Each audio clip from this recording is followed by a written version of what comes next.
ലോക ക്രിക്കറ്റിൽ ഇതിനേക്കാൾ ഇയാളോളം വലിയൊരു നുണയനോ ചതിയനോ വേറെ ഉണ്ടായിരിക്കില്ല. കാരണം എനിക്ക് മടുത്തു, ഞാൻ തളർന്നു, എനിക്കിനി വയ്യ എന്ന് പറഞ്ഞാണ് ആള് ക്രിക്കറ്റ് മതിയാക്കി പോയത്. പക്ഷേ ലെജൻസ് ക്രിക്കറ്റിൽ തിരിച്ചു വന്ന അടിക്ക് നട്ടി.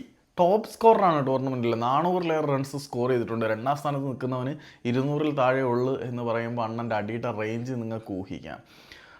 ട്രോഫികൾ കിട്ടിയിട്ടില്ലാത്തവൻ ട്രോഫി ഫ്രിഡ്ജിനായിരുന്നു, നിർഭാഗ്യങ്ങളുടെ തോഴൻ എന്നൊക്കെ വിളിക്കപ്പെട്ട ഡിവിലിയേഴ്സിൻ്റെ ജീവിതത്തിലെ ഏറ്റവും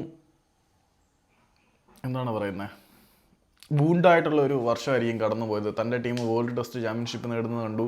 IPL ടീമായിട്ടുള്ള RCB IPL കിരീടം ചൂടുന്നത് കണ്ടു. ഒടുവിൽ ലെജൻസ് ക്രിക്കറ്റിൽ തൻ്റെ നിർഭാഗ്യങ്ങളെല്ലാം ചവിട്ടി മെതിച്ചുകൊണ്ട് കപ്പടിക്കാനും അണ്ണനെ കഴിഞ്ഞു. 60 പന്തുകളിൽ 120 റൺസ് അടിച്ച് കയറ്റുക എന്നൊക്കെ പറഞ്ഞാൽ ചില്ലറ കാര്യമല്ല. പരിക്കേറ്റ കാലം വെച്ചുകൊണ്ടാണ് ഒരു കണ്ണിന് കാഴ്ച മങ്ങിയ ഡിവിലിയേഴ്സിൻ്റെ ഈ ഒരു വിളയാട്ടം എന്നുള്ളത് ഏവരെയും അത്ഭുതപ്പെടുത്തുന്നുണ്ട്. പാകിസ്ഥാൻ ഉയർത്തിയ 195 എന്ന് പറയുന്ന വിജയലക്ഷ്യം വെറും 16 ഓവറിൽ ദക്ഷിണാഫ്രിക്ക മറികടന്നപ്പോൾ അതിൻ്റെ അമരക്കാരൻ എന്തായാലും നമ്മുടെ പയ്യൻ ഡിവിലിയേഴ്സ് തന്നെയായിരുന്നു. 60 പന്തുകളിൽ നിന്ന് 120 റൺസായിരുന്നു മിസ്റ്റർ 360 ഡിഗ്രി ഡിവിലിയേഴ്സ് അടിച്ചു കൂട്ടിയത്. JP ഡുമിന് നല്ല സപ്പോർട്ടും കാര്യങ്ങളൊക്കെ കൊടുത്തിട്ടുണ്ടായിരുന്നു. ഏതായാലും ടൂർണമെൻറ്റ് മൊത്തത്തിൽ ഡിവിലിയേഴ്സ് സ്വന്തം പേരിൽ എഴുതി ചേർത്തു.